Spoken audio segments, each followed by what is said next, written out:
Assalamualaikum warahmatullahi wabarakatuh. Waalaikumsalam warahmatullahi wabarakatuh.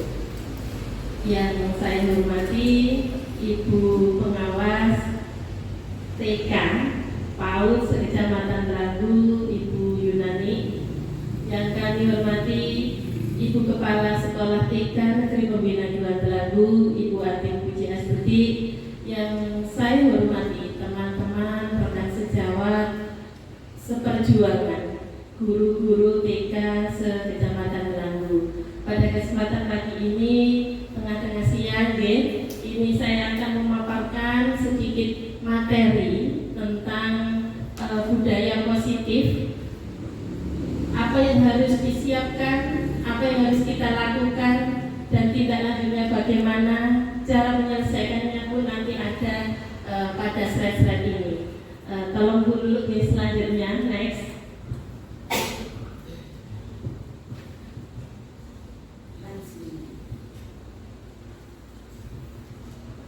Nah, ini bagaimanakah kesimpulan Anda mengenai peran dalam menciptakan budaya positif di sekolah? Ini sebenarnya budaya positif itu sudah ada dan sudah kita laksanakan setiap harinya. Cuma istilah populernya itu bagaimana kita tidak tahu. Nah, ini di kurikulum Merdeka melalui calon guru penggerak ini sudah dikenalkan materinya dan apa yang harus dilaksanakan. Next.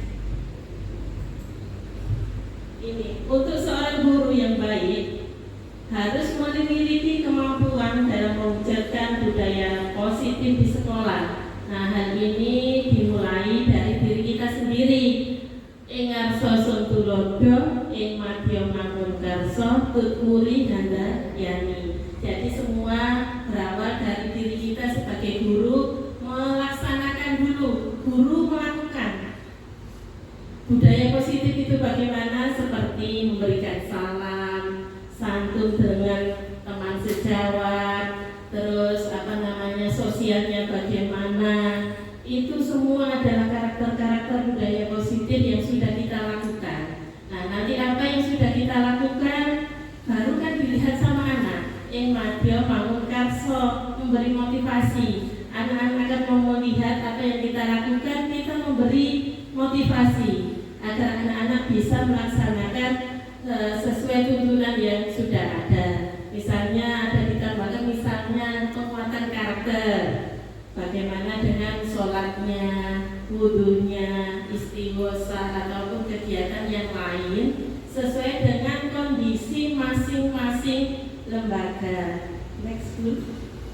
Nah, ini budaya positif kami jalankan dengan menerapkan konsep-konsep inti seperti disiplin positif. Tadi pun ya, dimulai dari kita, mulai dari disiplin kita, memahami motivasi perilaku manusia yang berkaitan dengan hukuman dan penghargaan, posisi kontrol seorang guru, pembuatan keyakinan sekolah ataupun kelas, dan penerapan segitiga restitusi dalam menyelesaikan masalah. Jadi ini adalah hal-hal yang harus kita siapkan. Next, Bunda. Budaya positif adalah cara menerapkan disiplin yang mengajarkan anak bertanggung jawab dan menumbuhkan kesadaran diri berdasarkan nilai-nilai kebajikan. Nah, kadang kan dilihat mayoritas agamanya di lembaga itu apa. Kalau mayoritas sama enak kita mengajarkan. Tapi kalau ada satu dua ataupun yang menganut agama lain, nah itu juga kita junjung, kita kenalkan. Tidak mematok dia harus mengikuti apa agama yang mayoritas, tidak. Tetap harus kita fasilitasi, itu lebih ke arah disiplin diri yang dapat mengontrol diri dalam melakukan segala tindakan. Next, Bunda.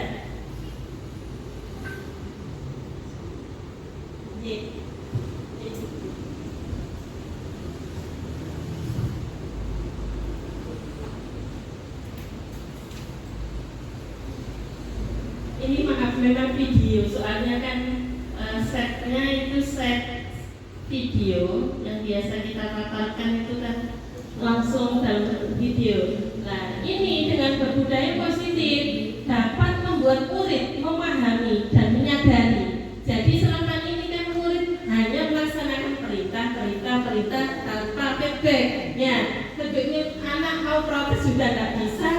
mau usul juga nggak bisa, hanya melaksanakan. Nah di sini budaya positif, kurikulum merdeka dengan profil pelajaran Pancasila yang disadarkan dulu adalah motivasi eksternal yang ada dalam diri anak. Bagaimana anak itu bisa ditumbuhkan rasa mengucapkan salam dulu dari dirinya tanpa ditegur, membuang sampah, ada kesadaran diri dari dalam dirinya. Jadi itu yang ditargetkan, diprogramkan di tujuan akhirnya itu. Next. Dengan berbudaya positif, maka akan memotivasi perilaku manusia. Ada 3 hal yang akan dilakukan anak. Biasanya anak melakukan sesuatu itu ada yang takut karena kena hukuman, ataupun dia ingin mendapatkan sesuatu. Nah, dari 2 faktor ini adalah faktor eksternal. Faktor eksternal itu dari luar, karena iming-iming, karena takut, sehingga kesadaran diri dan diri anak-anak itu tidak ada, hanya melaksanakan perintah. Akhirnya ketika besar dia sebagai robot disuruh ke sana ke sini tanpa punya kepribadian.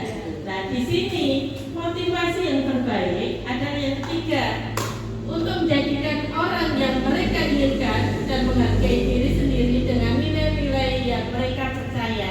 Jadi nilai-nilainya itu tumbuh dari diri sendiri. Coba ini Bunda. Nah ini motivasi perilaku tadi ya. Yang 2 adalah faktor eksternal. Selanjutnya yang ini adalah faktor yang tumbuh karena ada keinginan dari diri sendiri, dari internal.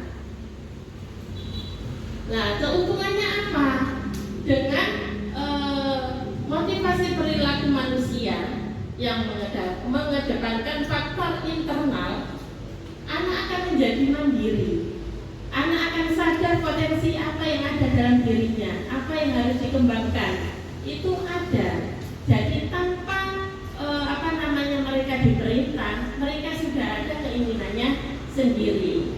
Biar hal itu bisa tumbuh dan berkembang, maka hindari hukuman dan pemberian penghargaan yang berlebihan agar meminimalisir motivasi eksternal dalam diri anak.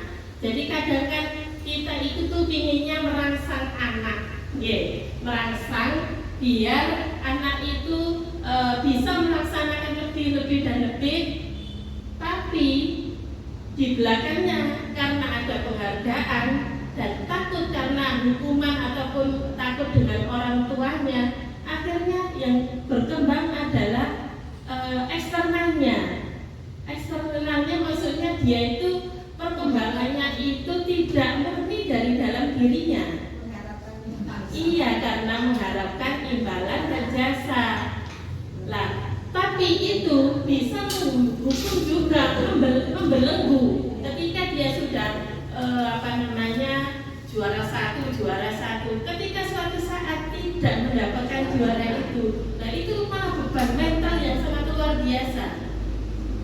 Karena apa? Dia melaksanakan hanya karena imbalan dan takut hukuman dari orang-orang di sekelilingnya. Ini sudah ada kasus di film apa itu kan, akhirnya bunuh diri walaupun dia habis kuliah di luar negeri. Di luar negeri ada kumpulan juara 1 pulang membawa gelarnya, karena dia dengan gelarnya malah takut tidak bisa gerak ini, takut salah ini di jas orang seperti ini. Jadi hanya ingin menjaga dia nomor satu tanpa melihat emosi yang ada di batinnya. Ini kan berperan, pengen nyantai tidak bisa, pengen bermain tidak bisa, pengen tidak tersiksa. Nah ini mulai sekarang kita hindarkan. Laksanakan untuk penghargaan ataupun hukuman itu bagaimana diminimalisir. Pemberiannya nggak harus dengan barang ataupun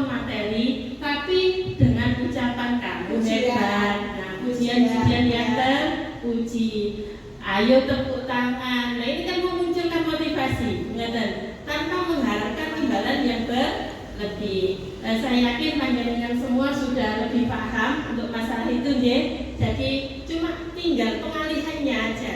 Bagaimana kita memunculkan faktor internalnya yang ada dalam diri anak. Itu next.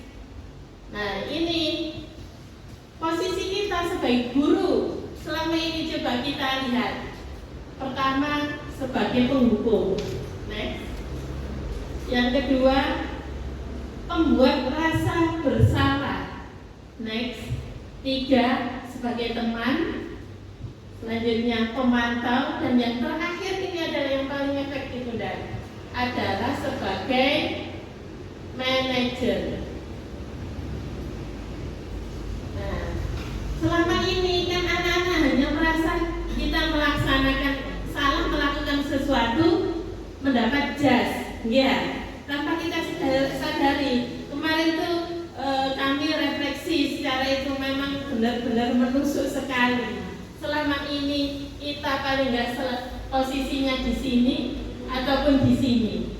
Nah, monggo kita berubah bersama-sama, hilangkan rasa menghukum anak, hilangkan rasa membuat rasa bersalah anak, hilangkan kita baik sebagai teman, ya, kita juga bisa sebagai pemantau, tapi lebih baik adalah sebagai manajer. Apakah sebagai manajer itu? Posisi kontrol seorang guru sebagai manajer, ini guru berbuat sesuatu bersama murid, jadi melaksanakan bersama-sama. Mempersilahkan murid mempertanggungjawabkan perilakunya dan mendukung agar dapat menemukan solusi atas permasalahannya. Biasanya kan kita nusewu sebagai posisi penghukum, kamu salah melakukan ini, yang benar ini. Nah ini suatu langsung, ya. Posisinya kita sebagai penghukum. Nah anak digitukan langsung down. Begitu juga posisi membuat rasa bersalah. Kamu seperti ini, enggak sebenarnya ini kan loh, tanpa kita sadari ternyata membuat rasa bersalah anak sangat membekas di dadanya, sehingga mempengaruhi perkembangannya juga ternyata.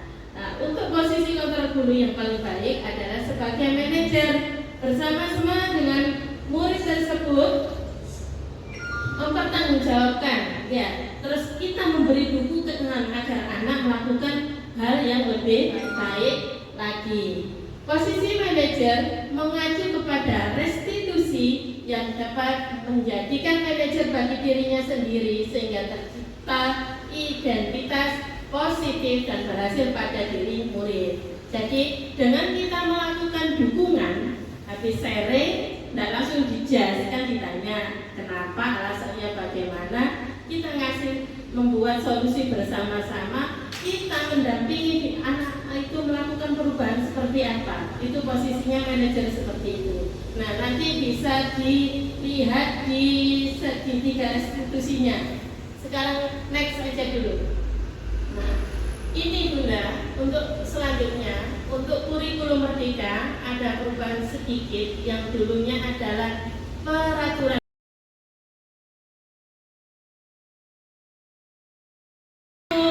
warahmatullahi wabarakatuh.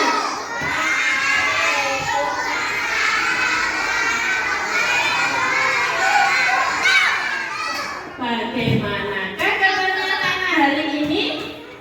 Alhamdulillah luar biasa. Dan sehat,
Boleh nggak dirusak?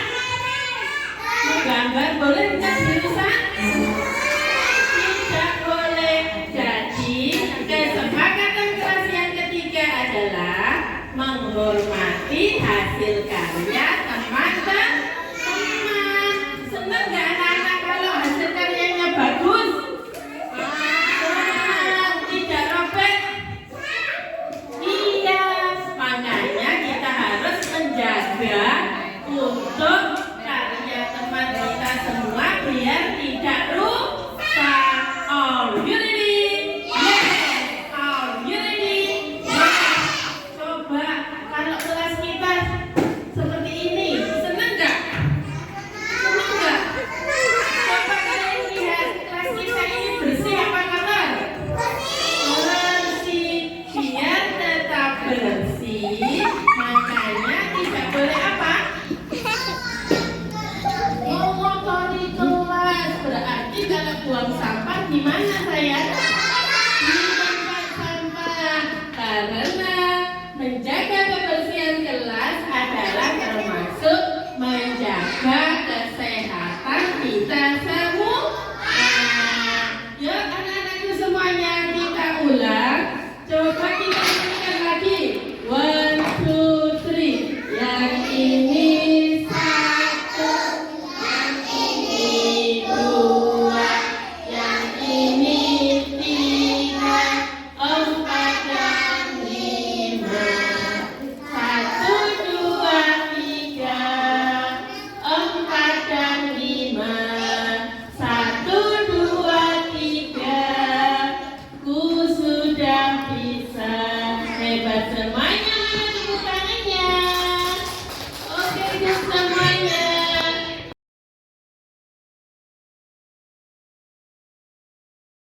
Assalamualaikum warahmatullahi wabarakatuh.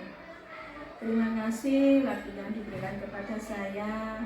Saya akan menyampaikan atau menanggapi tentang guru penggerak, yaitu Bu Endang sebagai guru penggerak angkatan 8 yang mewakili TK Negeri Pembina 2 Delanggu di Kecamatan Wilayah Delanggu.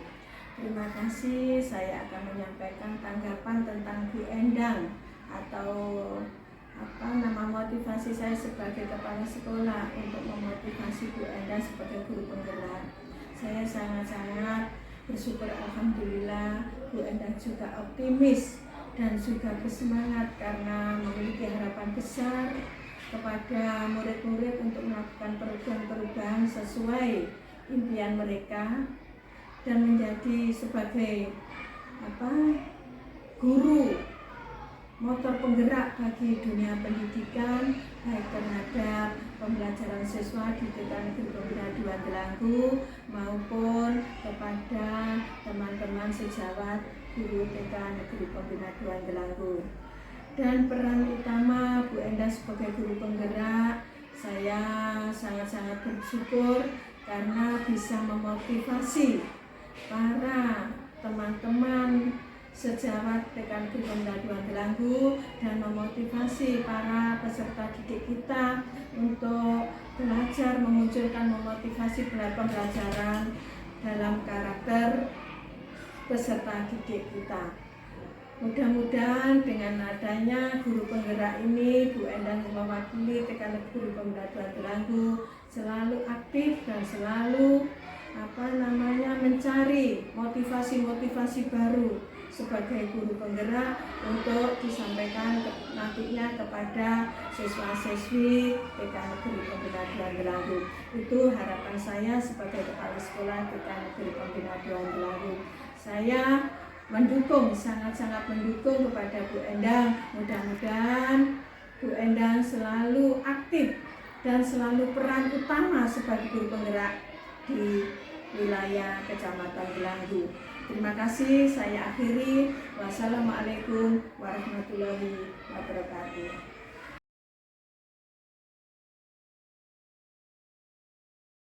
Assalamualaikum warahmatullahi wabarakatuh. Saya Elvin Tarti Uzaida, guru TK Negeri Pembina 2 Delanggu, rekan kerja dari Ibu Endang Sri Wigati CGP Angkatan 8. Saya sangat termotivasi pembelajaran yang disuguhkan kepada anak-anak. Semoga kedepannya saya bisa mempraktekannya. Terima kasih, tetap tergerak, bergerak, dan menggerakkan. Wassalamualaikum warahmatullahi wabarakatuh.